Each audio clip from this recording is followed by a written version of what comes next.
जम्मू कश्मीर के पहलगाम में आतंकवादियों ने जो कुछ किया,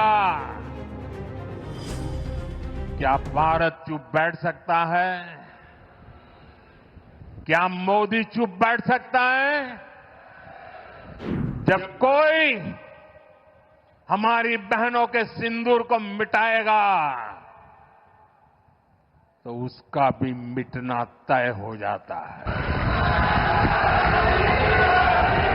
आतंक फैलाने वालों को सपने में भी सोचा नहीं होगा मोदी से मुकाबला करना कितना मुश्किल होता है। आतंकवादियों ने 140 करोड़ भारतीयों को चुनौती दी थी और इसलिए मोदी ने वही किया जिसके लिए देशवासियों ने, आपने मुझे प्रधान सेवक की जिम्मेदारी दी।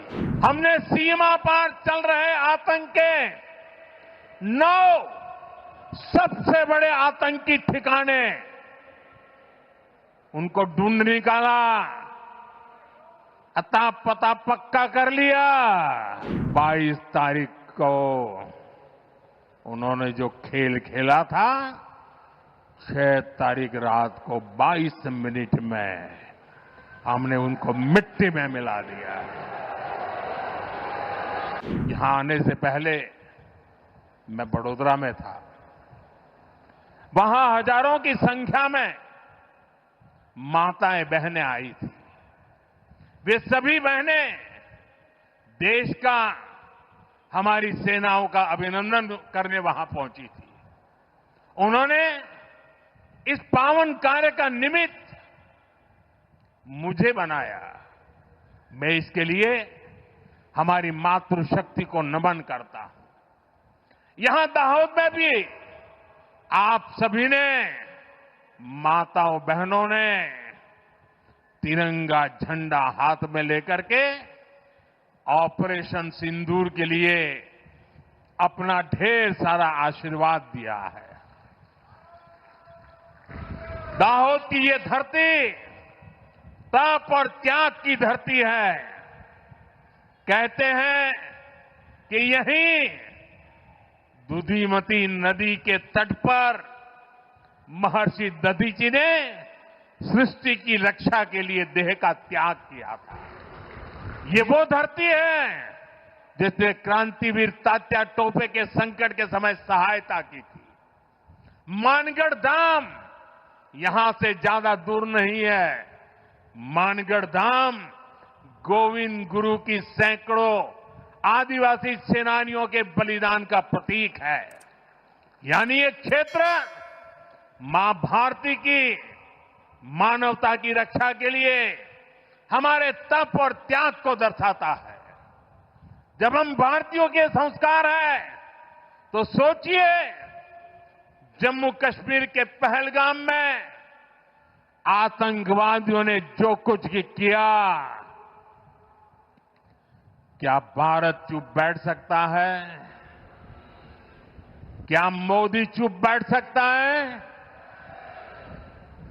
जब कोई हमारी बहनों के सिंदूर को मिटाएगा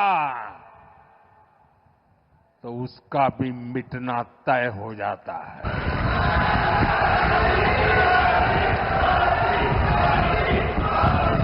और इसलिए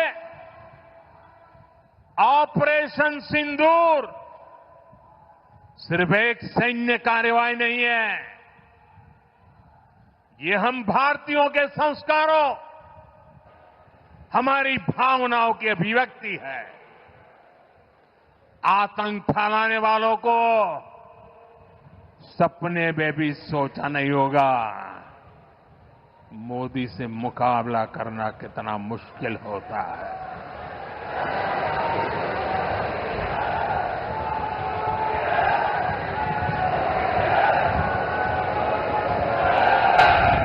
तिरंगा लहराते रहिए, तिरंगे की आन बान शान का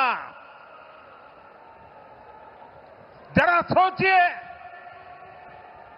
बाल बच्चों के सामने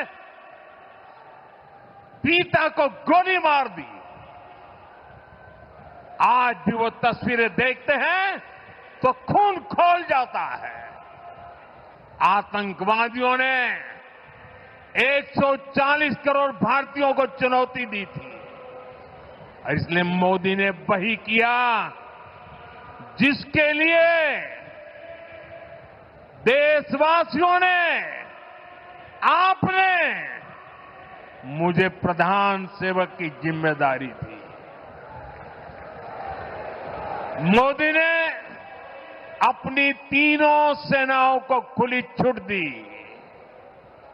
और हमारे शूरवीर ने वो कर दिखाया जो दुनिया ने पिछले कई दशकों से नहीं देखा था। हमने सीमा पार चल रहे आतंक के 9 सबसे बड़े आतंकी ठिकाने उनको ढूंढ निकाला, अता पता पक्का कर लिया और 22 तारीख को उन्होंने जो खेल खेला था, 6 तारीख रात को 22 मिनट में हमने उनको मिट्टी में मिला दिया। भारत की इस कार्रवाई से बौखलाकर जब पाकिस्तानी सेना ने दुस्साहस दिखाया तो हमारी सेनाओं ने पाकिस्तानी फौज को भी धूल चटा दी।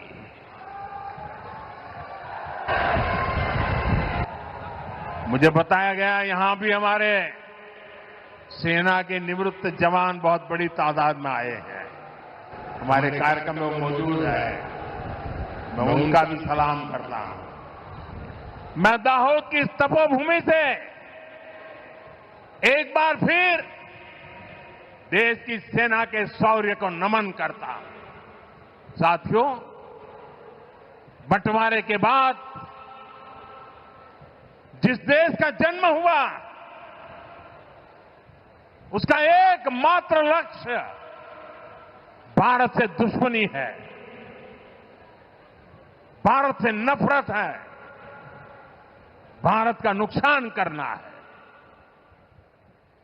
लेकिन भारत का लक्ष्य अपने यहां गरीबी को दूर करना है, अपनी अर्थव्यवस्था को मजबूत करना है, खुद को विकसित बनाना है।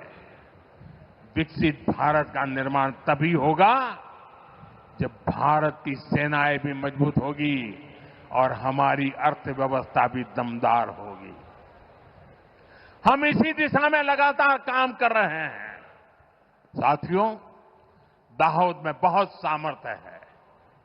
आज का कार्यक्रम तो इसकी एक झलक भर है। मुझे आप सभी परिश्रमी साथियों पर पूरा भरोसा है, देशवासियों पर पूरा भरोसा है। आप इन नई सुविधाओं का भरपूर सदुपयोग करें और दाहोद को देश के सबसे विकसित जिलों में से एक बनाएं। इसी विश्वास के साथ एक बार फिर आप सभी को बहुत बहुत मैं बधाई देता हूं। ऑपरेशन सिंदूर के सम्मान में खड़े होकर के तिरंगा फहराइए, सबके सब खड़े होकर के तिरंगा फहराइए और मेरे साथ बोलिए, भारत माता की